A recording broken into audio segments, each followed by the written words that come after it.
¿Cómo están, amigos? Muy buenas noches. Bienvenido a mi canal. Soy el licenciado Isaac López Medina. Ya me conocen, ya conocen también estos jueves de en vivo, de estas charlas que han estado creciendo y hemos tenido esa participación de muchos de los profesionistas. Y como siempre, les doy la más cordial bienvenida en mi página. A todos mis seguidores, muchas gracias.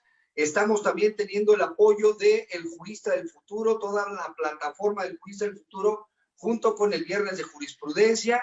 Vamos a tener ahorita a unos panelistas que quiero presentárselos de manera muy especial y vamos a comenzar con este tema que se llama control de detención. No sin antes desearles que disfruten esta charla. Cualquier comentario, cualquier situación, estaremos aquí para estarlo comentando. Y bueno, como se los había comentado en la mañana, tenemos a unos especialistas, al licenciado Israel Calva Corro, titular también del despacho Calva Corro, y que bueno, es un abogado digital, es un abogado postulante, es un abogado proactivo en las redes sociales, ya lo han visto ustedes, y te doy la más cordial bienvenida, mi querido hermano Israel. ¿Cómo estás? Muy buenas noches. Un gusto participar en esta mesa de debate de asuntos totalmente prácticos y que se den a conocer en las redes sociales. Un gusto estar con todos ustedes. Muchas gracias. También tenemos desde Chetumal al licenciado Óscar Buenfil, ya se los había comentado. Él es maestro también en este sistema acusatorio, es funcionario, pero también es postulante y ha sido postulante. Bienvenido, mi querido maestro licenciado Buenfil. Isaac, muchas gracias por la invitación. Es un placer estar aquí con ustedes, grandes juristas, y seguramente vamos a tener una charla muy interesante. Perfecto. Y bueno, mi colega también y amigo, el licenciado Rodolfo Escobar, que ya ha estado con nosotros hace unas semanas. Estuvimos con un tema muy interesante. Y bienvenido, mi querido Rodolfo. Gracias por el tiempo. Esperemos que se toquen casos prácticos y que lo disfrute tu auditorio. Muchas gracias. Pues señores, bienvenidos. Repito, gracias a todos, al Jurista del Futuro, a la página de Calva Corro también, Viernes de Jurisprudencia, y estamos aquí para iniciar este tema que es el control de detención. ¿Qué es lo que pasa? ¿Qué es lo que nos marca la Constitución, el Código Nacional? Pero ¿qué vemos nosotros como en práctica, no? Entonces, pues vamos iniciando con un tema muy interesante para nosotros como litigantes, donde, bueno, prácticamente el artículo 16 constitucional en algunos párrafos nos habla cuando los hechos por los cuales puede ser detenida una persona, que puede ser por flagrancia, por caso urgente u orden de aprehensión. Pero también en la Constitución nos marca ciertos parámetros en la cual, pues bueno, la ley marca que desde el momento que está una persona detenida deben de formarse varios protocolos, varios requisitos para poner inmediatamente a las autoridades civiles y esta a su vez tengamos que ponerla a disposición de un agente del Ministerio Público donde inicia prácticamente el procedimiento. Y también, pues bueno, hace un par de años se acaba de iniciar este Registro Nacional de Detenciones que tiene como objetivo que toda persona que estuviera detenida subiera a una plataforma y estuviera registrado para, pues, evitar esas prácticas que se hacían, que los familiares a veces no saben dónde está el detenido. Entonces, pues muy interesante este tema. Me gustaría que el licenciado Israel Calva me hablara de este tema para iniciarlo, tu experiencia, tu forma, y estamos aquí a tus órdenes, mi querido hermano. Gracias. Pues la cuestión práctica de esta situación cuando una persona es detenida y en específico cuando hay delito flagrante, yo creo que es muy importante analizarlo. ¿Por qué? Porque todo lo que acontece alrededor de esa detención flagrante,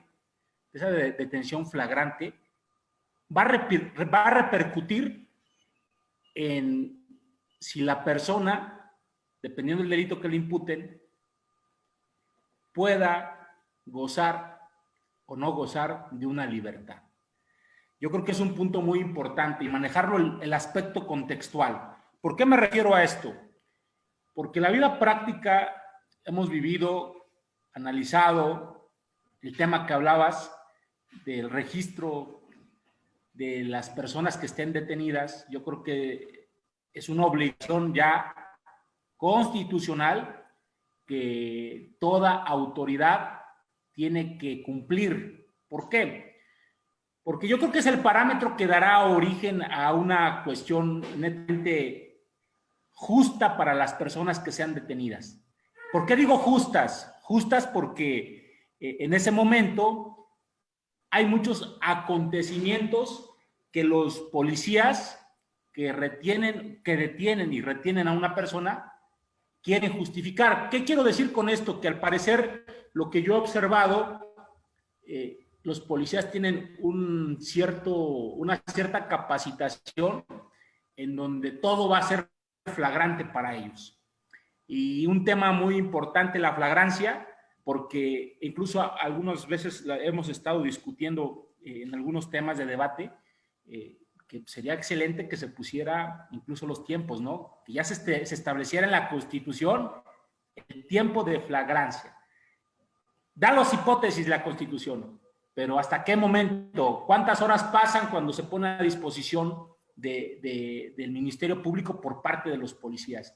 Incluso son trasladados primero, vamos a la cuestión real, cuando detienen a una persona, primero los trasladan al centro policíaco respectivo, les hacen sus estudios, preparan todo, maquinan todo, y de ahí los llevan al Ministerio Público. Me ha pasado que los tienen 5 o 6 horas y dicen que es justificado eso, y llegan al Ministerio Público después de 6 horas, quieren encuadrar todo con el Ministerio Público, pero un punto importante que iniciaste, el licenciado Isaac, es una situación que debemos de hacer valer lo relativo al registro para ver los tiempos y que la Constitución también estableciera ya tiempos para considerar flagrancia. Yo creo que es una de las soluciones que se podrían aplicar para evitar todo este problema, incluso vinculado con la corrupción. ¿Por qué digo de corrupción? Hay veces que uno va manejando y de pronto el policía dice que está facultado.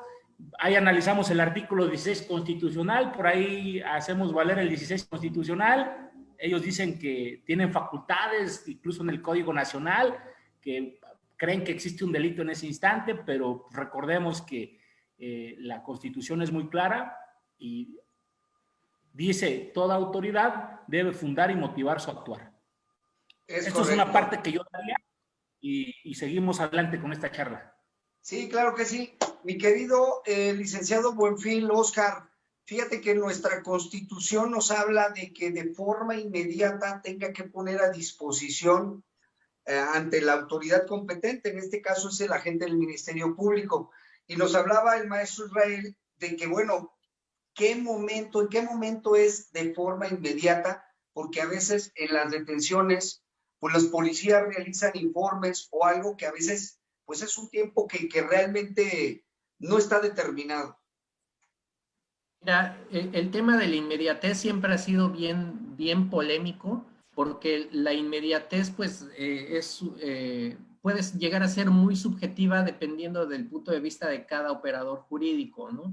Para nosotros los defensores, la inmediatez nos gustaría que fuera realmente algo muy pronto, muy rápido, pero sí está el problema de que los policías, decía el licenciado Israel, que pareciera que tienen la capacitación al revés, ¿no? Para tardarse más en hacer alguna puesta a disposición, y los están obligando a llenar esos informes policiales homologados que, pues, creo que todos los hemos visto, que piden mucho dato, mucho requisito. Realmente no creo que sea fácil para un elemento policíaco llenarlo, y se les va el tiempo.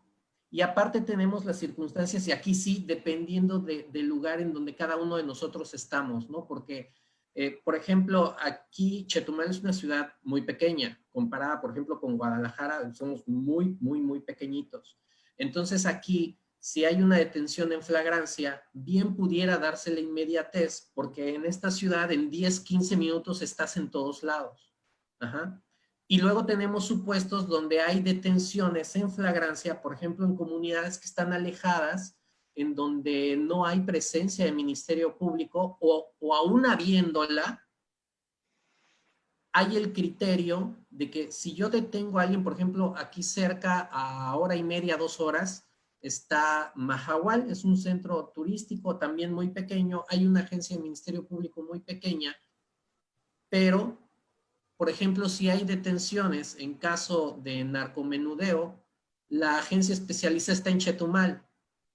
Entonces, esa inmediatez queda sujeta a la cuestión de la justificación del traslado hasta Chetumal. Y a eso súmale en lo que decía también el licenciado Israel, que lo llevan a certificar, en lo que llenan papeles, en lo que se ponen de acuerdo para cuadrar toda la cuestión de la flagrancia. Y pues hay ocasiones en donde uno pudiera justificarlo, pero también nos enfrentamos a la dificultad de que no existe el registro real de la detención, y ese periodo de inmediatez se convierte en algo muy subjetivo que generalmente es de debate en audiencia, y nos enfrentamos también a situaciones en donde muchas veces los jueces pues como que les da miedo decretar la libertad desde el inicio, ¿no? No hay el darte de inmediato la razón y decir, bueno, sí es cierto, la inmediatez aquí no se dio. Creo que eso está causando malas prácticas dentro del sistema que se están haciendo poco a poco cuestiones muy arraigadas. Fíjense, cuando estábamos en el sistema anterior, el sistema anterior pudo haber funcionado muy bien, pero las prácticas que empezamos a tener, realmente los vicios, porque eran vicios que empezamos a tener, se convirtieron en malas prácticas que terminaron colapsando el sistema. Y en esta ocasión pareciera que estamos haciendo lo mismo, porque empezamos con un sistema que se supone que iba a tener, pues dentro de las formalidades esenciales del procedimiento hay que respetarlas, pero iba a haber menos formalismos. Y al imponer informe oficial homologado, al imponer determinados requisitos para integración de carpetas de investigación, estamos regresando a litigar con la forma y no con el fondo. Y eso se está convirtiendo en un problema, y yo creo que en toda la República. Pues fíjate que muy interesante, mi querido licenciado Rodolfo. Hablábamos nosotros ahorita del tema de la inmediatez, de la obligación de los policías, pero también tenemos una ley nacional, una ley un registro nacional de detenciones que obliga también a los policías llenar ciertos protocolos. Entonces, ahora el policía tiene que detener, asegurar, custodiar, llenar, informar a la ley del registro nacional, ponerlo a disposición, hablar con el IPH. Entonces, hay muchas cuestiones que también el policía yo creo que se rebasa en muchas circunstancias, y que eso ocasiona que tengamos muchos vicios dentro de un procedimiento. ¿Qué te parece? Bueno, yo creo que la seguridad pública es una función del Estado, y el Estado comprende los municipios, comprende la federación, y efectivamente hay una ley reglamentaria, el artículo 21 constitucional, que dice estos principios. Es la Ley General Nacional del Sistema de Seguridad Pública. Esta Ley General Nacional del Sistema de Seguridad Pública comprende muchos aspectos sobre la profesionalización de los policías, los controles de confianza. Por ejemplo, el artículo 67 determina que los policías deben de estar certificados, y que esa certificación no puede durar más de 3 años. Tienen que tener un gafete con ciertas características que los acredite como personas con capacidad para procesar, o como primer interviniente con facultades de seguridad pública. Y no existe. Realmente en la práctica los policías pretenden justificar esas condiciones con un nombramiento del presidente municipal o cualquier cosa análoga.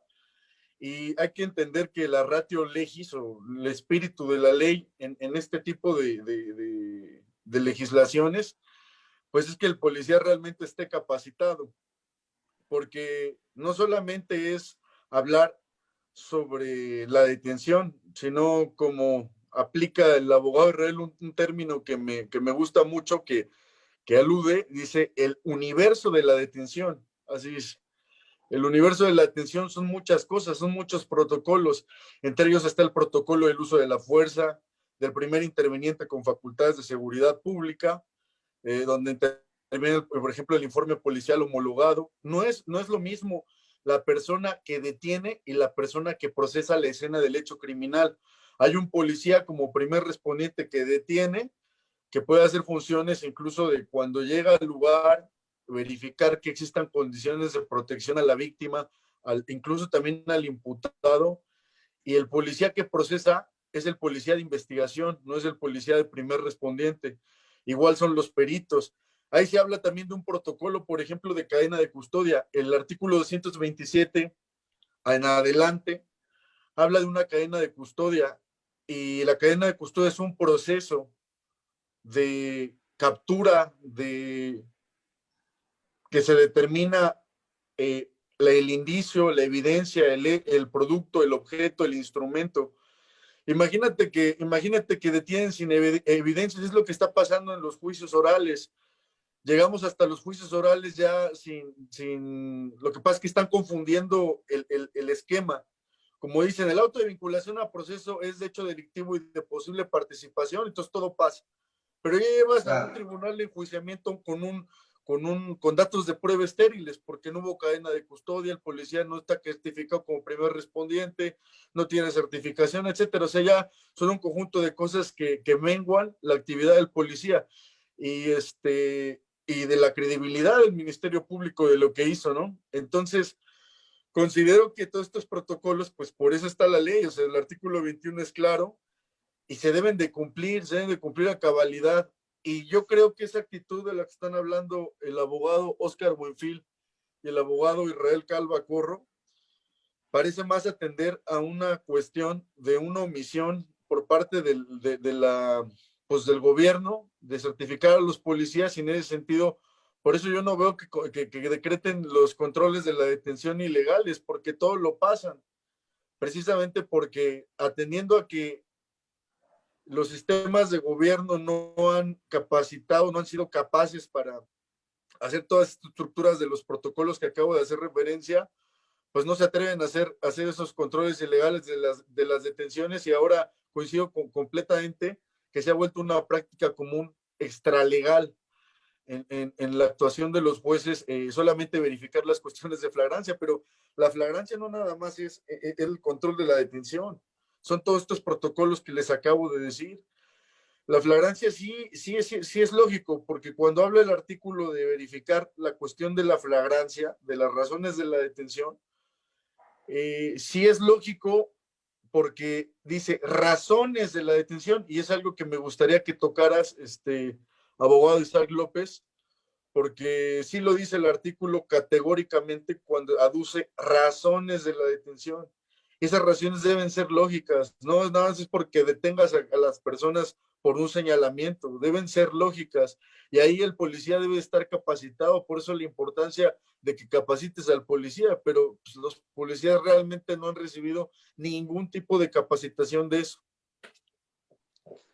Pues fíjate que es un tema que yo creo que es muy recurrente. Yo estoy de acuerdo con el maestro Oscar Buenfil que estamos cayendo en las prácticas del sistema anterior por hacerlo, por tratar de justificar algo. Yo creo que este sistema, como el anterior, yo siempre lo he dicho toda la vez, es muy generoso también el otro sistema, pero por prácticas durante años o décadas se fueron deshaciendo de muchas figuras. Y estamos cayendo en lo fácil, mi querido Israel, a veces los jueces a todas luces saben que es una detención ilegal, que a lo mejor no llevó a cabo los protocolos como debían ser, pero a lo mejor el asunto o el delito o esta acción que la ley señala como delito es un poquito delicada, que lo que hace es, pues bueno, ya lo verán en otra etapa, y mientras hago este paso con relación a esta detención ilegal. ¿No, mi querido Israel Calva? ¿Puedo hacer uso de la voz? Claro, claro, me estoy dirigiendo contigo, hermano. Bien, bien, gracias. Yo creo que todo lo que se ha comentado aquí es la cuestión real en la vida práctica y como lo dice el licenciado Rodolfo, hay un aparato legal que dice cómo se debe seguir la detención y la retención. Hablando del universo jurídico, el universo de la detención, todos los elementos tienen que estar afines y complementar la hipótesis que esté manejando el policía. Y es muy importante cuando acudimos a audiencia y hacemos valer esto. En ese momento, los jueces de control le quitan todas las herramientas y valor de prueba a la persona, en esa audiencia, a la persona detenida. Porque a mí me ha pasado que ni siquiera te dejan hablar del aspecto contextual, es decir, cómo ocurrió todo realmente. Acá hay un policía que lo señala y dice el juez, porque señaló, ya encuadramos, aunque hayan pasado 3, 4 horas después. Quieren hablar de la quasi flagrancia. Entonces, yo creo que esa cuestión, como lo decían todos los abogados que coincidimos, vamos por una cuestión real y no técnica. Estamos hablando de la libertad de la persona.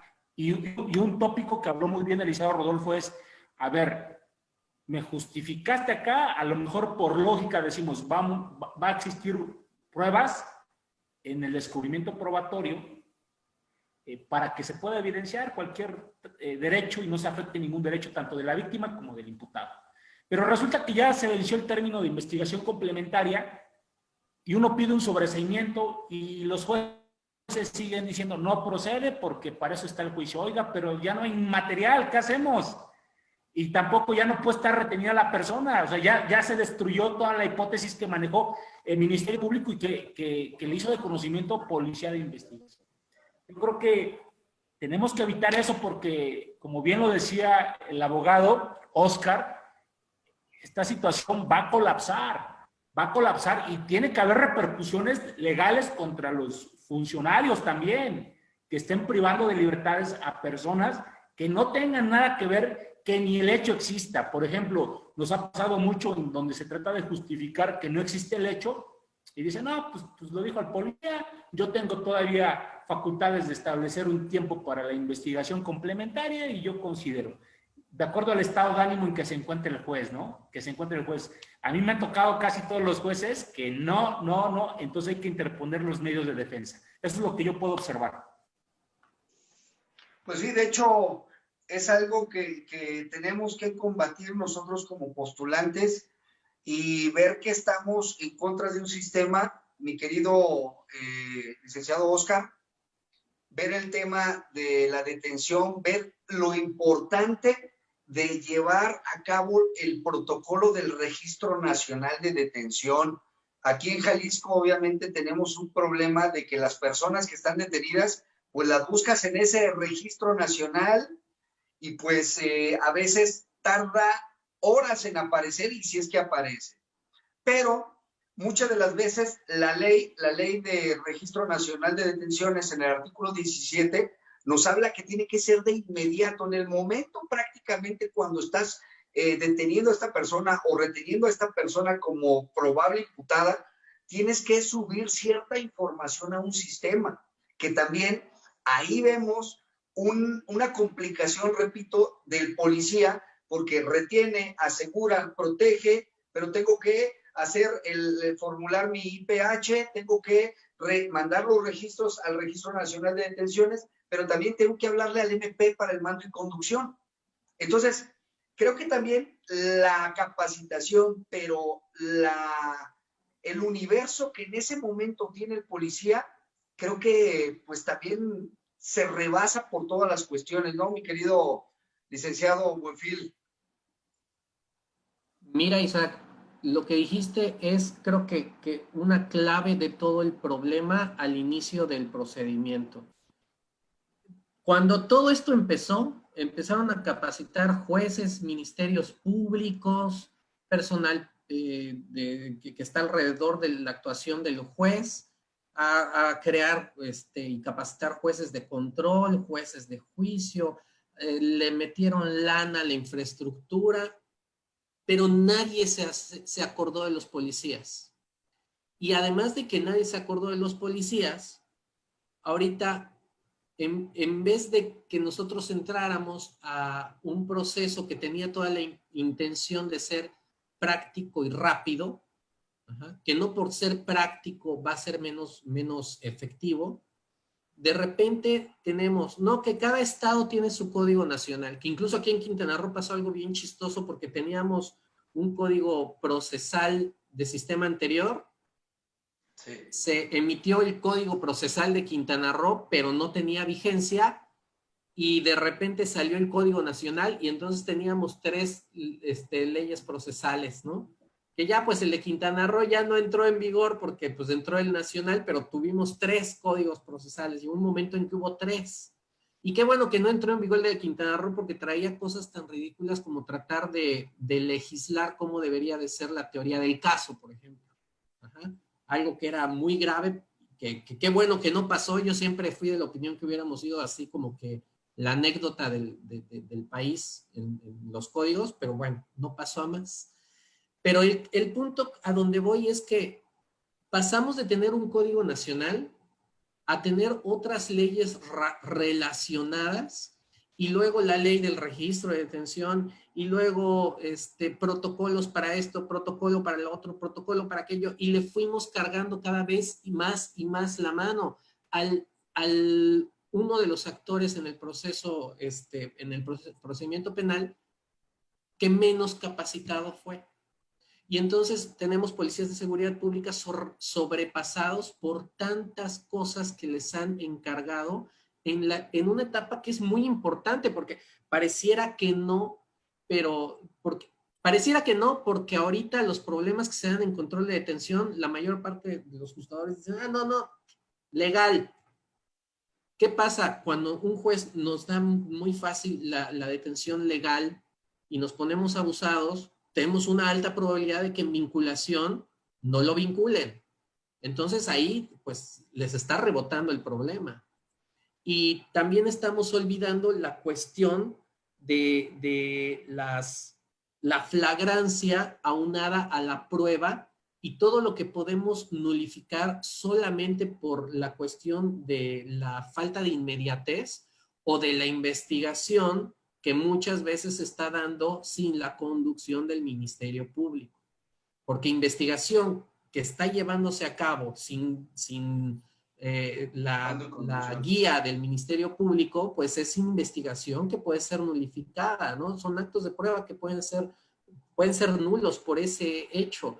Y hacer el análisis de la detención, en el control de detención, creo que es muy importante siempre tomar en cuenta esa división de analizar las razones de la detención, como ya dijo aquí el licenciado, no sé si me equivoco, el licenciado Israel lo dijo, el licenciado Rodolfo, que hay que analizar, Rodolfo, hay que analizar el motivo de la detención, y los datos de prueba que pueden aportar ahí los policías son aquellos relacionados con esa detención, pero por falta de capacitación empiezan a hacer actos de investigación sin la guía del Ministerio Público.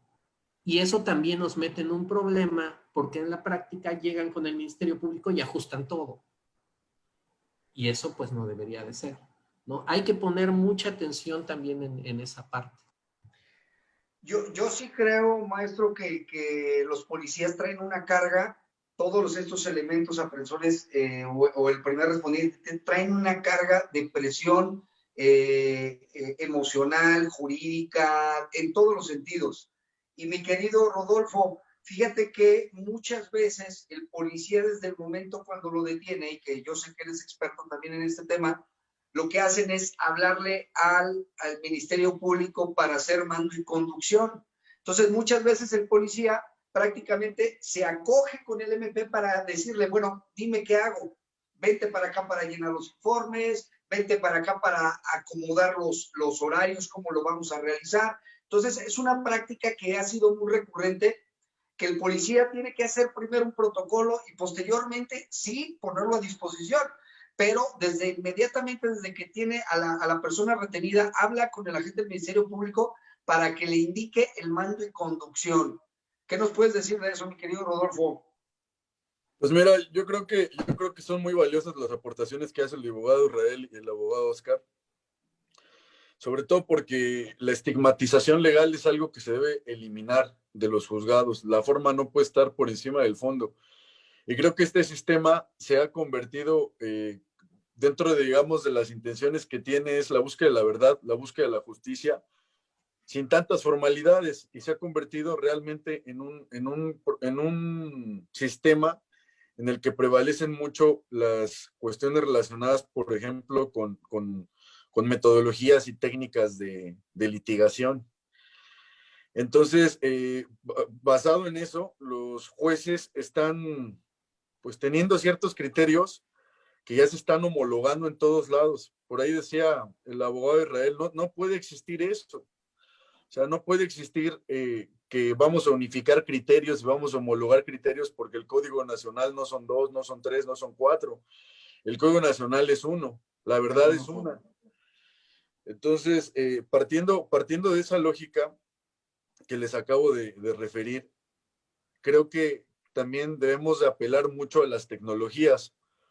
Por ejemplo, los policías debieran estar documentando toda la detención. Para eso, pues a lo mejor con medios digitales como el celular, porque muchas veces se toma que lo que dice el policía es lo único que existe y yo creo que la prueba objetiva y cierta, como ocurre, por ejemplo, con los casos que han pasado de litigantes que los acusan ministerios públicos de estar cometiendo actos de corrupción, pues no solamente porque eres servidor público se te va a creer todo lo que dices, debes de documentarlo. Claro.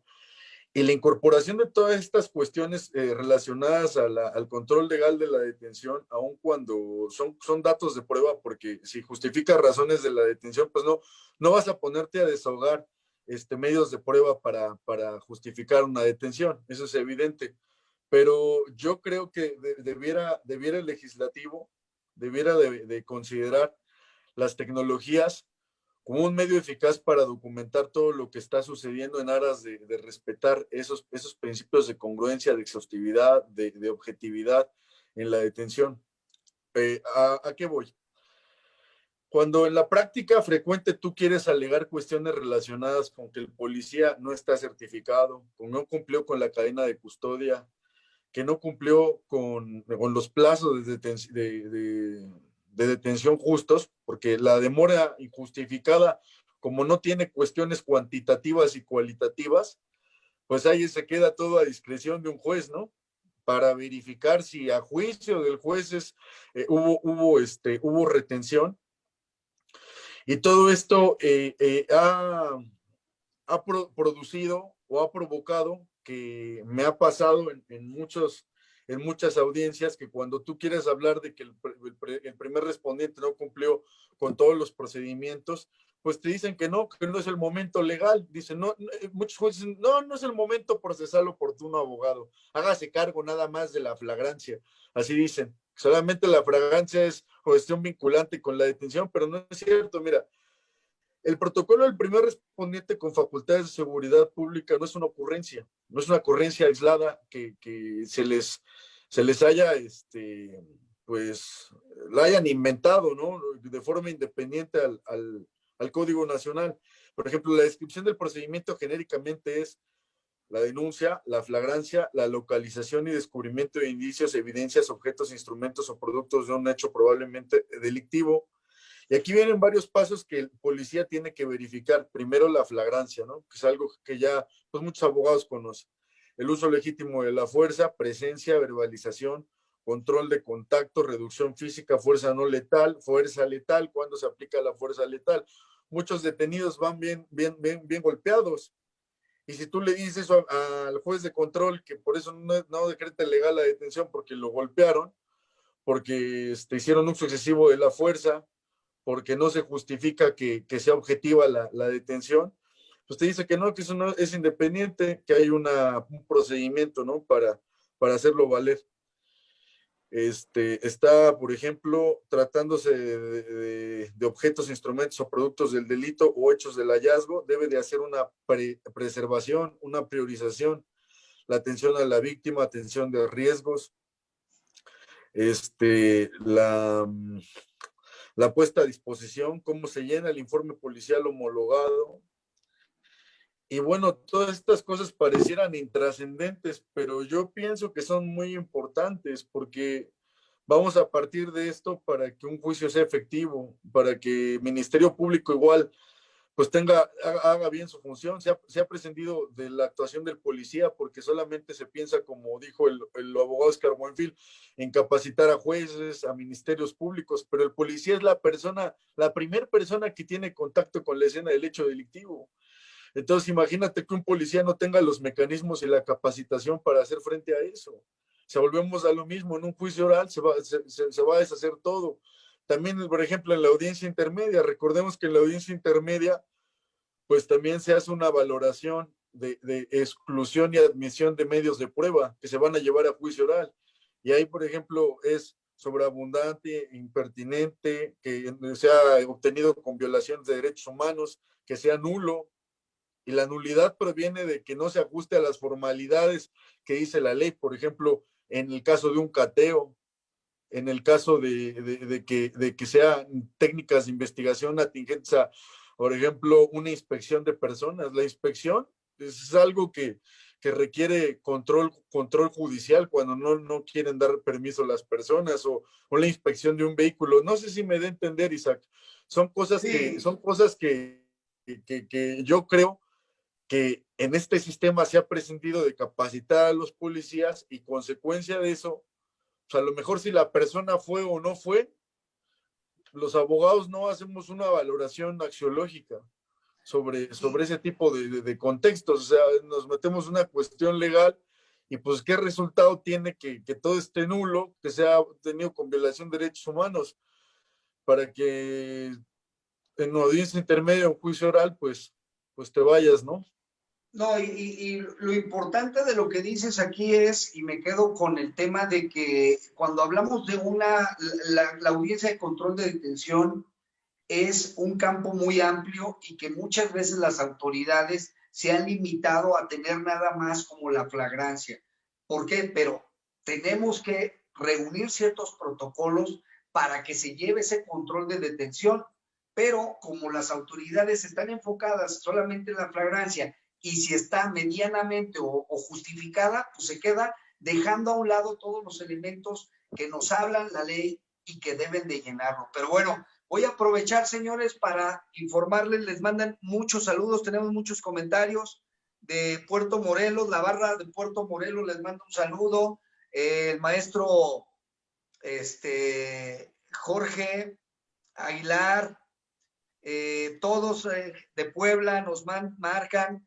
Hay un joven aquí muy activo, Alejandro Alex, donde nos pregunta que si alguno de ustedes ha llenado un IPH, un informe policial homologado, si alguno de ustedes lo ha llenado. Yo creo que para ver el contexto, que realmente sí es muy complicado, y repito, es complicado para el primer respondiente, es complicado para el primer respondiente, pero con todos sus contextos, pues sí, lo que hacen es por tiempos y por formas, pues acogerse o arroparse, a lo mejor muchas veces con el agente del Ministerio Público, para que les acomode ciertas circunstancias de horario. A nosotros en algún momento nos tocó hacer una comparativa entre la carpeta que nos estaban dando a nosotros con la carpeta de la gente del Ministerio Público, y la verdad que la carpeta de la gente del Ministerio Público prácticamente estaba llena de correctores. Obviamente nos la habían entregado nosotros en copia,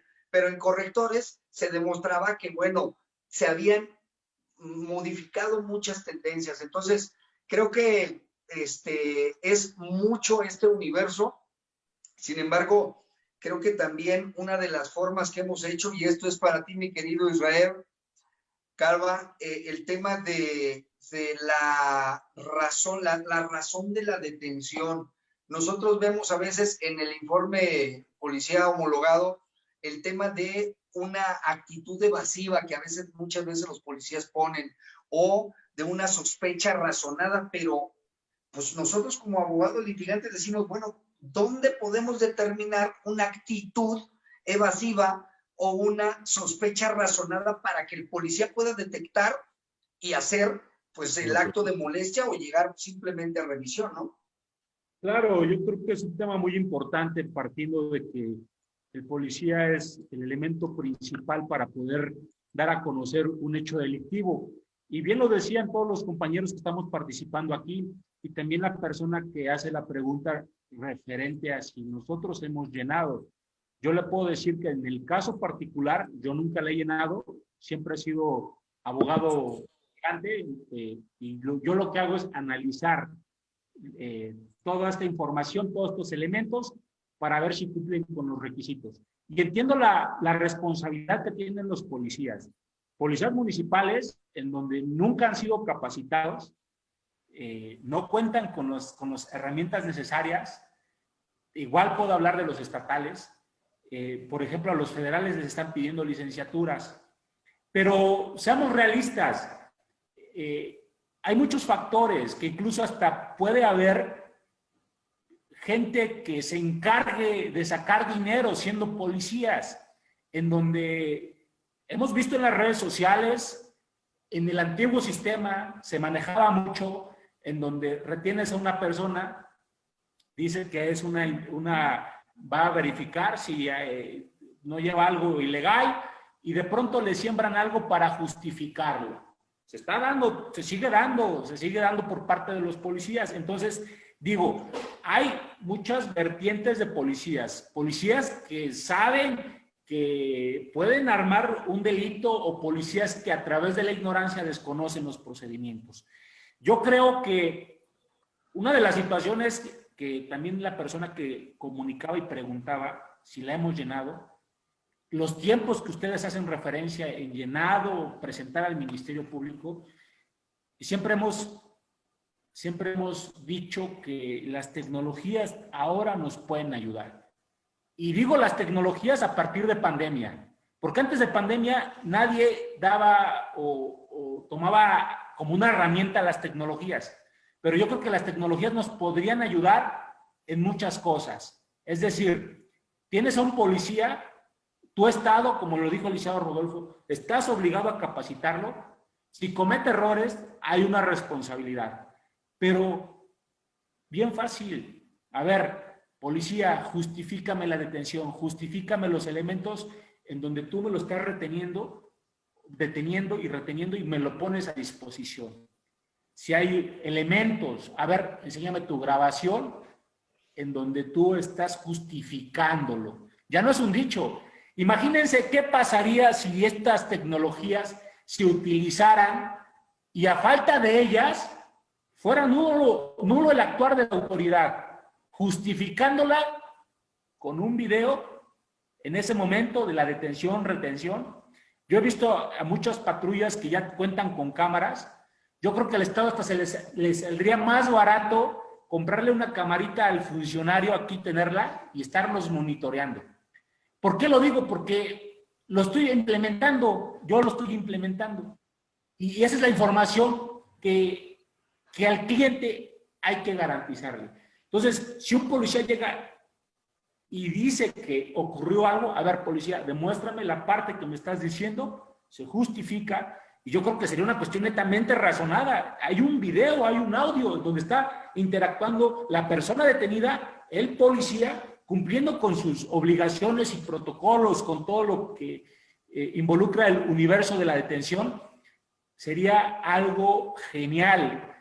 El Ministerio Público vería y diría, sí, cumpliste con los requisitos, únicamente. A ver, vamos, cumpliste, no cumpliste, y vámonos sobre esos temas.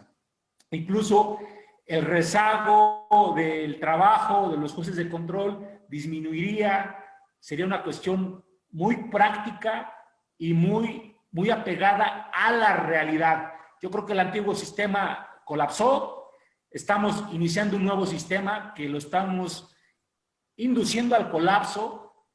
Es evidente, se observa cómo si seguimos así, esto no va a funcionar. Bien lo decían los abogados que han estado participando, y yo soy de la idea que ya no necesitaríamos ni siquiera algún concepto, sino con la cuestión tecnológica, dar solución a todo este problema que se está generando.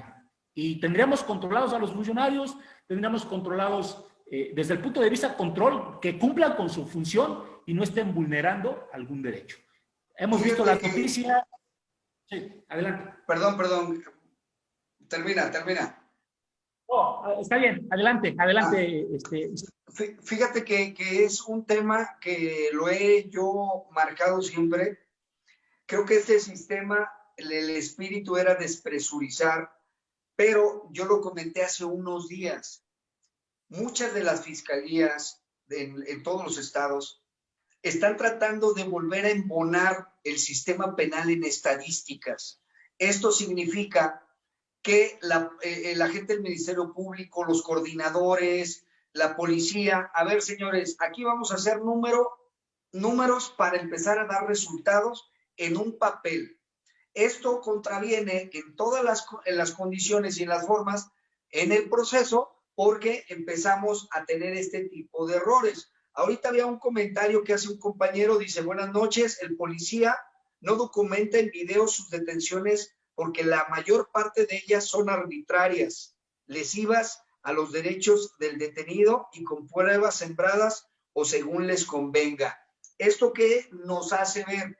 Que a veces los policías, pues bueno, requieren llevar a las personas detenidas o retenidas para, pues, justificar a lo mejor el tema con el agente del Ministerio Público. Entonces, es algo muy interesante que tenemos que tener el enfoque todos a nivel nacional.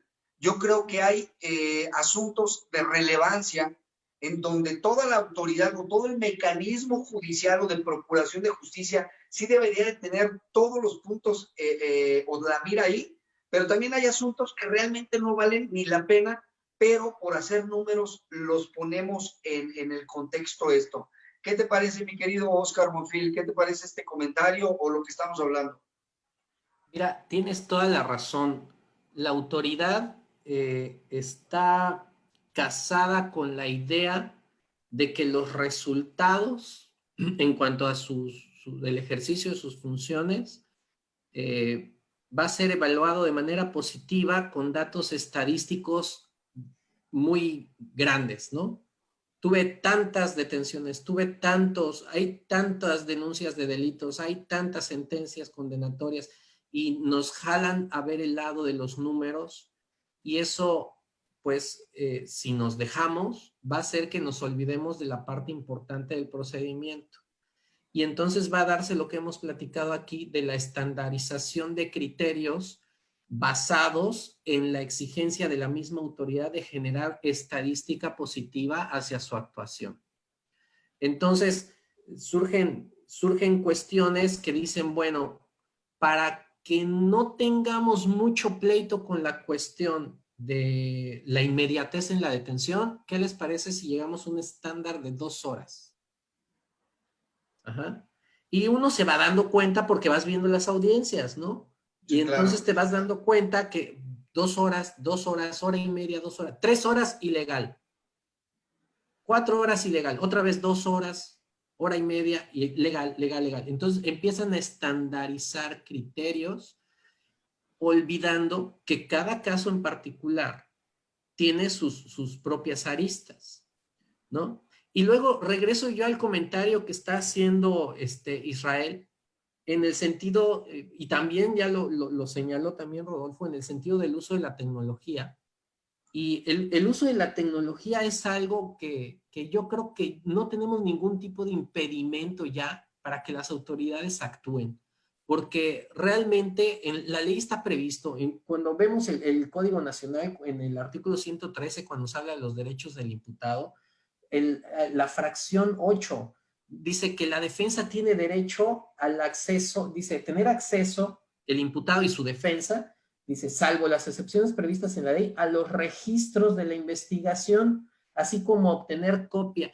Fíjense, antes este artículo, porque este artículo es de los que fueron reformados, y me parece que antes nada más señalaba que tenía derecho a tener acceso a los registros y obtener copia.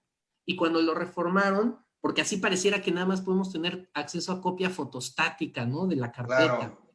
Pero cuando lo reformaron, dice obtener copia gratuita, registro fotográfico o electrónico de los mismos, ¿no? Y cuando nos habla de que ahora el registro, podemos obtener hasta un registro fotográfico o un registro electrónico, a mí me hace pensar inmediatamente en la tecnología.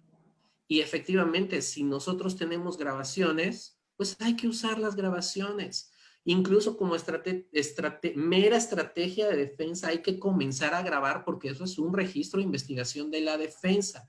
Y ojo, y es mensaje, y lo he platicado con muchos abogados aquí en Quintana Roo.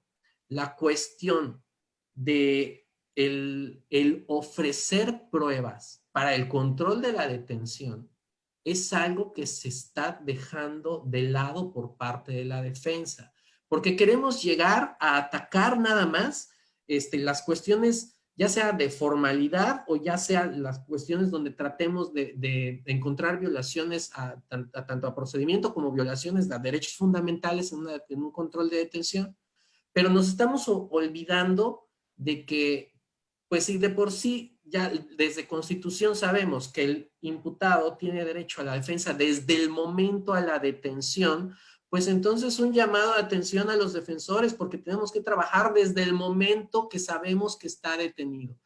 Es una verdad que nos van a estar peloteando, que vamos a tener que ir a buscar a seguridad pública, vamos a tener que ir al Ministerio Público, a una mesa, a otra, hasta que demos con él.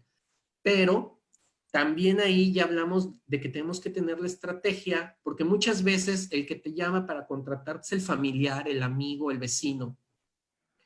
Y entonces te dicen, un ejemplo, ¿sabes qué? Él estaba durmiendo en su casa cuando llegó la policía, tocaron, la mamá abrió la puerta y entraron hasta el cuarto y lo sacaron.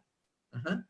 Pero si nosotros no tenemos la audacia de ir y preguntarle quién lo vio, quién estuvo presente, alguien tomó fotos, alguien lo grabó, y en ese momento, en vez de llegar y narrarle al juez, oye, es que yo tengo el dicho de su mamá que dijo que esto pasó así. No, es diferente. Llego con la gente y la tengo esperando ahí, y cuando llega el control de detención, le digo, su señoría, tengo aquí 2 testigos que observaron cómo fue la verdad de la detención y solicito en este momento que me ayude a desahogar esta probanza para efecto de acreditar la ilegalidad de la detención. Y ese tipo de actuaciones las están dejando de lado muchos abogados, y no podemos olvidar también esa parte. Hay que retomar esa parte de asumir una defensa más proactiva desde el primer acto de audiencia, ¿no? Fíjate que maestro, que en este foro hemos tenido varios compañeros, ya estuvo también Rodolfo, y era lo que hablábamos. Nosotros como litigantes, pues tenemos las opciones de ser una defensa activa o una defensa pasiva. Entonces, mientras nosotros como postulantes estemos presionando a las autoridades en este tipo de hechos, también las autoridades van a sentir esa presión y van a empezar a mejorar o en su momento a desboronarse todo el tipo de actuaciones. Pero bueno, antes de pasar al comentario de mi querido Rodolfo, que ya lo veo, pero bueno, ahorita para hablar, hay un comentario que quiero informarles de José García. Dice, buenas noches, una opinión de mi parte como policía. Quisiéramos nosotros que fuera de una forma inmediata, pero tenemos que llenar el IPH y se tiene que generar un folio en el Sistema Nacional de Detenciones, y sobre todo la carga de trabajo del Ministerio Público y el certificado médico, que en muchas ocasiones no se encuentra el médico porque están en otro lugar. Pues aquí muy claramente lo estamos hablando de una persona que lo ve día con día, que es un elemento de policía y que es muy complicado, ¿verdad? Entonces, mi querido Rodolfo, ahora sí, todo tuyo el micrófono. ¿O alguien más que quiera comentar? Buenfil. A ver, tantito así rápido ya para que darle la palabra a Rodolfo. Lo que te dice se me fue ahorita el nombre que trabaja. José García. El comentario. José García, que te dejó el comentario como policía, tiene toda la razón del mundo. Ajá. Y como defensores pues entiendo que la posición de unos y otros estamos pues del lado contrario, pero eso no podemos ser insensibles a llamados como este y entender que los elementos policiales están prácticamente en cuestión, en una situación de que tienen el tiempo en contra, tiempo versus trámites, pues, para Claro. decirlo de alguna forma. Ajá. O sea, se les va el tiempo, los están obligando a hacer muchos trámites, se pierde la conducción de la investigación con el Ministerio Público y pues sí les genera un grave problema a ellos. Realmente la autoridad tiene que voltear a verlos y tiene que voltear y pensar en que hay que ayudar a los elementos policíacos con capacitación, pero nada más eso, sino que hay que repensar todos los trámites a los que los están obligando y comenzar a litigar, a tomar otro tipo de medidas. Les están complicando mucho la vida y tal vez tenemos que buscar la manera más sencilla de hacer las cosas. Mi querido Rodolfo. Pues sí, mira, de todas las cosas que yo tengo aquí subrayadas en el Código Nacional, el control legal de la detención, chéquenlo, está en el artículo 308 Sí. y nada más tiene 5 párrafos. Es lo único que tiene. Entonces, por esa razón creo que pareciera que todas estas leyes están aisladas o son independientes al control legal de la detención. Por ahí decían mecanismos sobre el ofrecimiento de pruebas. La audiencia inicial es una, o sea, son la etapa del control de la detención, de la imputación, de la vinculación a proceso, de las medidas cautelares, pero es una. Entonces, el control legal de la detención, muchos jueces, si les empiezas a hablar de todos estos procedimientos que hacen referencia, te dicen, no es el momento procesal oportuno. Entonces, ¿cuál es? Porque si te vas más adelante a la vinculación a proceso, el artículo 316 establece cuatro supuestos y el vinculación a proceso solamente va a versar sobre que existe el hecho delictivo y la posible o probable participación o comisión. Claro. Desde esa lógica, si nada más va a versar sobre eso, entonces ¿cuándo voy a hablar sobre la detención? Y fíjense que el artículo 308 no tiene un apartado especial de ofrecimiento de pruebas. O sea, hay que distinguir 260, 261, 262 del Código Nacional de Procedimientos Penales, dato de prueba, medio de prueba, prueba. La prueba ya es una valoración, medio de prueba es el mecanismo por el cual se introduce el dato de prueba o registro antecedente de la investigación. Es un documento, básicamente. Entonces, yo sí estoy muy de acuerdo con lo que dicen el licenciado Israel y el licenciado Oscar Buenfil, porque el hecho de que graben todo reduciría gastos, reduciría tiempos, reduciría que la audiencia inicial realmente sea una sola, como dicen los criterios de la Suprema Corte, pero real, porque el control de detención yo creo que viene o sería entonces la parte más importante porque nos daría lucidez sobre si es factible o viable un juicio y también reduciría gastos imagínate, de luz, de jueces, de salarios, de muchas cosas y pareciera que las cosas están invertidas porque el estándar que se le ocurrió al legislador de hecho delictivo y posible participación en el criterio de los jueces permea condiciones para que digan, no, pues es que todo debe de pasar, pero no todo debe de pasar, pero hay dos posturas. Está la postura de la sociedad que dice, ¿por qué lo dejaste salir? ¿No? Y está bueno, que evidentemente hay mucha corrupción en el país, o sea, solamente estoy tratando de poner en contexto, ¿no? Sí, claro. Pero realmente hacen lo que quieren. La verdad es que hacen lo que quieren, la verdad. Los jueces hacen lo que quieren, cuando quieren, como quieren, esto ya es una discreción muy subjetiva de lo que quieren hacer. Y bueno, el tema es que, regreso al tópico, cuando tú estás hablando de las razones de la detención, solamente puedes ofrecer datos de prueba relacionados con la flagrancia, no hay medios de prueba. Por eso en este apartado sería importante que el legislador volteara a ver que sí es muy importante, por ejemplo, en el caso de las tecnologías, ahorraría muchos, todo lo que les acabo de decir, que reprodujeran los videos. Hoy, por ejemplo, vemos en juicios orales o en cualquier audiencia de vinculación a proceso, cuando lo sujetan a prisión preventiva o otra personal, que para incorporar una prueba, por ejemplo, de un video, son muchos formalismos, y eso debe distinguirse. Los juicios deben ser sencillos. La medida para tasar un sistema eficiente de procuración y administración de justicia, la medida es que el justiciable puede entender todo. Pareciera que los derechos de la víctima y el ofendido, el imputado y todo lo que hacen en las audiencias es un común sketch, pero realmente no se observa que el que está siendo juzgado es el imputado, y para él es el procedimiento, para la víctima. Claro. Entonces Claro. desde esa lógica, debería de entenderse que los procedimientos sean más fáciles. Bueno, hablaban también del artículo relacionado con el artículo 140 y 148, que me gustaría que tocaras ahora en la siguiente participación a los abogados, abogado Isaac López. Hay una cuestión relacionada con el artículo 140, porque cuando empezó lo del nuevo sistema, nos tocó, por ejemplo, en muchos lugares que la gente se queja porque si no eran de prisión preventiva, pues dejaban a las personas salir, y a veces eran robos o lesiones o cuestiones que no eran de prisión preventiva oficiosa antes de la reforma, porque hubo una reforma, ya aumentaron los delitos de prisión preventiva oficiosa.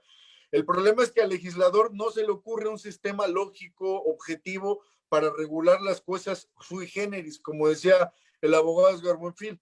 O sea, todo lo hacen genérico, y por eso crean la prisión preventiva, que es un absurdo. Pero aquí pasó que, por ejemplo, sobre esa libertad durante la investigación, pues mucha gente se quejaba porque habían delitos que se cometían, los dejaban salir y volvían a cometerlos, incluso afectando derechos de la víctima, ¿no? Que le decía a la víctima, oye, genera medidas de protección, no lo hacía. Entonces, no hay ninguna facultad discrecional de la autoridad ministerial, como decían los abogados. Todo debe ser fundado y motivado, aquí no hay discreción. Cuando hablas del artículo 148, hablas de supuestos de detención por flagrancia de delitos que requieren querella. Aquí me ha pasado una hipótesis que me gustaría que comentaran los abogados, Israel y Oscar, y lo que tú opines, Isaac. Me han pasado hipótesis, por ejemplo, de que he hecho valer en las audiencias que la retención no es legal porque el delito es de querella. O sea, de acuerdo a la consideración sustantiva del código, el delito es de querella, y el Ministerio Público tiene un plazo que no puede exceder de más de 12 horas si no se presenta querella y la víctima sabe, y lo tiene que poner en libertad, y 24 horas si no sabe dónde está la víctima para que le notifique de la que han detenido a la persona. Y tampoco es una consideración que cuando lo haces valer dices en la audiencia de control de detención, oye, este delito es de querella, tuviste que haber, no hay querella, o sea, el plazo de retención es ilegal, no tuviste que haber retenido a mi representado más de 48 horas, y siempre, bueno, lo que me ha pasado es que la autoridad genéricamente dice, no, eso no, solamente hágase cargo de la detención, de la flagrancia, pues tiene que ver, es detención y retención, que es una parte muy importante a ponderar ahorita. Es detención y retención, que es una diferencia, una distinción muy propia. Mira, yo creo que lo que estás tú manejando, mi querido Rodolfo, es algo muy interesante, y primero de cuentas lo que hablamos. Muchas autoridades se están limitando al tema de lo que hablábamos del control de detención, el no tener el apartado o tener la oportunidad de poder hacer datos de prueba o actos de investigación para demostrarlo. Entonces, estamos enfocándonos, y más que hacer una apertura de la visión jurídica para todos, tanto para la víctima o para el imputado, pues estamos enfocando y nos estamos encerrando prácticamente todos en un criterio, se homologan, porque a veces a lo mejor un ciudadano le pregunta al otro y el otro le dice, pues es que yo lo resolví por esta manera, pero no pueden o no tratan como de resolverlo de esto. Entonces, creo que es muy interesante lo que estás hablando del 148, y bueno, hay muchas personas que nos están escribiendo, el tiempo se nos agota.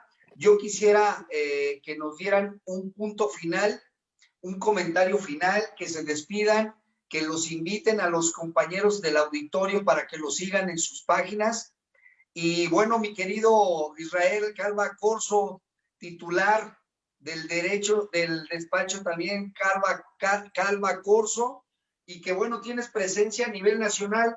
Dame tu opinión, tu último comentario, y que te puedas despedir, mi hermano, y muchas gracias por acompañarnos y estar con nosotros. Un gusto la invitación. Damos y agradecemos a ti, Isaac, a tu auditorio, en nombre de Calva Corro Abogados. Yo creo que es momento de hacer valer las tecnologías, como lo decía el licenciado Oscar. Yo digo que las tecnologías no están separadas del derecho, de la justicia, sino que complementan. Y yo creo que los policías tienen un gran trabajo, una gran responsabilidad, y yo creo que es momento de quitarles esta carga, y esta carga sería a través de los medios tecnológicos. Se haría realmente justicia, evitaríamos todo este problema de corrupción, en donde el Ministerio Público pueda ser discrecional, el policía pueda hacer una cuestión discrecional, o el juez quisiera hacer una acción discrecional. Yo sigo en la plena confianza de que urge una reforma digital al Código Nacional para que todas las autoridades justifiquen con mecanismos digitales, como es el audio, y esa información no va a variar, no va a haber muchas verdades como la verdad legal o la verdad que narra un policía, que narra el testigo, que narran las personas que estuvieron ahí. Es una verdad y la vamos a tener documentada. Yo creo que esto ahorraría mucho tiempo, mucho dinero para el Estado, y eso es lo que generaría una buena administración de justicia. Por ahí hay un comentario en tu página que dice que los policías les quitan los teléfonos. Hay otros mecanismos. Podemos usar plataformas en donde la persona que sea detenida luego contacta a su abogado, y desde la plataforma del abogado se esté grabando la detención. Si le roban el teléfono, lo exhiban con el juez de control. Precisamente para eso está el juez de control, quitando procedencia al amparo. Hay un juez de control que dará trámite inmediato para garantizar la libertad de las personas y garantizar la tutela judicial a ambos sujetos. Yo creo que este sería mi comentario. Un saludo a todos, a tu auditorio, a Calva Corro Abogados, que igual nos siguen las personas, y ojalá nos volvamos a reunir y realizar este tipo de comentarios. Un placer y un gusto compartir este escenario digital con ustedes. Muchas gracias, mi querido licenciado. Fíjate que ahorita, hablando del tema de la digitalización y de los mecanismos digitales, en la misma ley de registro nacional nos habla que deberá seguir una ruta. El policía marcará una ruta cuando tengan a la persona detenida hasta el momento de que ponga a disposición, y que se pueda ser llevado por medio de una geolocalización. Entonces, ya lo contemplan, nada más hay que meter ese tipo de cuestiones y darle. Y muchas gracias, mi querido Israel. Mi querido licenciado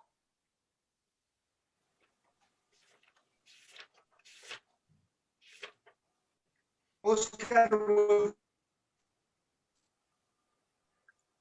¿Sí me escuchaste, mi hermano?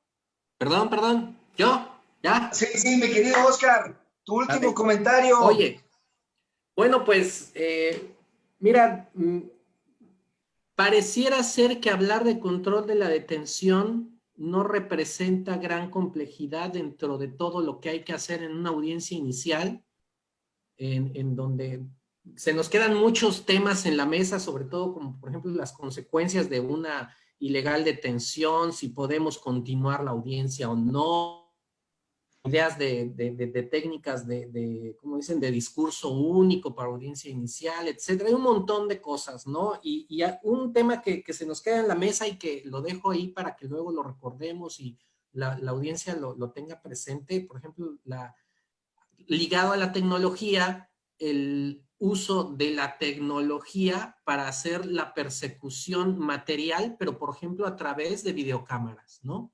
Que también es algo que debemos de tomar en cuenta, que por ahí hay un criterio, no me acuerdo si es jurisprudencia, pero es sobre legislación del Distrito Federal, donde sí hablan de la posibilidad de hacer esa detención en flagrancia por persecución a través del seguimiento de videocámaras. Es un tema muy, muy, muy interesante. Sí, Pero claro. bueno,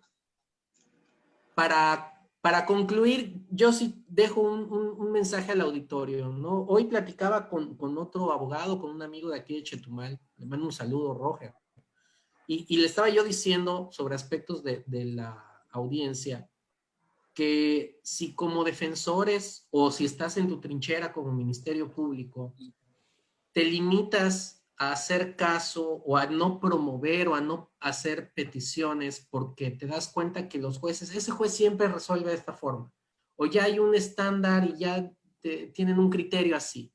Y si no nos atrevemos nosotros a promover y a exigir y a intentar, pues los criterios van a ser siempre los mismos. Hay que seguir, hay que usar los medios de impugnación, hay que llegar a amparo y a través de sentencias de amparo ir corrigiendo malas prácticas que a veces no lo hacemos porque nos sale más tedioso irnos hasta allá que continuar y arreglar el asunto en la mera audiencia, Claro. pero también hay que empezar a litigar con esa visión estratégica porque va a ser la única forma de que eliminemos vicios y salvemos al sistema. Ajá, ese sería mi comentario final. Muchas gracias, licenciado Israel Cava, licenciado Rodolfo Escobar, Isaac López, muchas gracias por la invitación. Esto es una experiencia muy grata para mí y espero que se repita. Un saludo a toda la audiencia, a todos los que nos ven. Por ahy mi hermano me está viendo, dice que los salude, si no los saludo se enoja.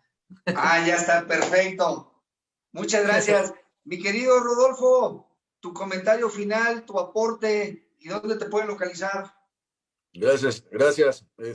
Bueno, yo soy de la idea de que juicios efectivos, rápidos, decía en un principio que eso se tasa a través de que pues la víctima y el imputado puedan realmente comprender lo que está pasando en todas las etapas del procedimiento penal. Y quiero despedirme con una jurisprudencia constitucional de la primera sala, obligatoria en términos del 217 de la Ley de Amparo, que dice: demora en la puesta a disposición del detenido en flagrancia ante el Ministerio Público elaboración del parte informativo oficio de puesta a disposición de los agentes aprensores, deberá atender a la independencia fáctica y sustancial de la detención y la puesta a disposición. No la voy a leer toda, ya hay poco tiempo, pero básicamente hay una cuestión fáctica y hay una cuestión normativa. En esos dos se debe de distinguir la puesta a disposición. La primera obedece a las razones en las que el policía con primer respondiente detiene, y la segunda se refiere a las cuestiones de carácter legal. Entiendo que Ministerio Público, como lo había dicho Oscar Buenfil, tiene que coordinar o tiene que llevar a cabo la dirección de la investigación. Entonces, el hecho de que exista una demora en la puesta a disposición, todos esos datos de prueba, así como la declaración del imputado, debe ser considerado nulo, y eso pues también son cosas que deben de entender los jueces de control cuando haces valer cuestiones relacionadas a esto, porque no sé si por el lado de cómo se ve el hecho de que no se ponga en libertad una persona, no lo hacen, pero es una cuestión obligatoria. Ya lo dije, es una jurisprudencia de la sala. Mis teléfonos son 2227-0641-44 y 812-677-0150. También pertenezco al despacho Calva Curro Abogados. Bien. Y tengo bueno, desde hace muchos años ya estoy con Calva Curro Abogados, pero tengo también mi página personal, es abogado Rodolfo Escobar, y ahí pues hay videos, cosas ahí que pues le pueden servir a tu auditorio, Isaac, para A pues, todos casos nos sirve. prácticos, ¿no? Casos prácticos, casos reales, porque por ahí dicen que no se pueden publicar los videos, pero la publicidad es algo que también trajo el nuevo sistema, y ojalá haya una plática de eso. Me encantaría que hubiera eso, para que vengan abogados y también funcionarios a platicar sobre eso, de que si se pueden hacer públicos o no esos videos. Entiendo muchas cosas y estaría padre. Pues bueno, muchas gracias a todos ustedes. La verdad es que yo me voy a quedar yo me quedo con un gran sabor de boca con este tema. Estar siendo abogados combativos, ya lo decía mi querido amigo Mario Hernández, ser abogados combativos, estar trabajando en eso, estar pues a veces entrando a un viacrucis jurídico, pero tenemos que mejorar nuestro entorno, nuestro ecosistema jurídico a nivel nacional. Quiero agradecerles a todos ustedes, a mis queridos panelistas, muchas gracias. Les agradezco a todos los del auditorio, les hablaron, les mandamos saludos desde Sonora, desde Toluca, de toda la República nos están viendo, así es que muchas gracias a todo el auditorio y la plataforma también del Jurista del Futuro que estuvo también presente en uno de los comentarios en Viernes de Jurisprudencia, y ya saben, muchas gracias. Cualquier situación que quieran verlo, un mensajito, un correo, estamos para servirles a todos ustedes. Jóvenes del panel, no se me vayan a ir porque nos vamos a despedir tras bambalinas. Muchas gracias. Buenas noches para todos. Buenas noches para todos.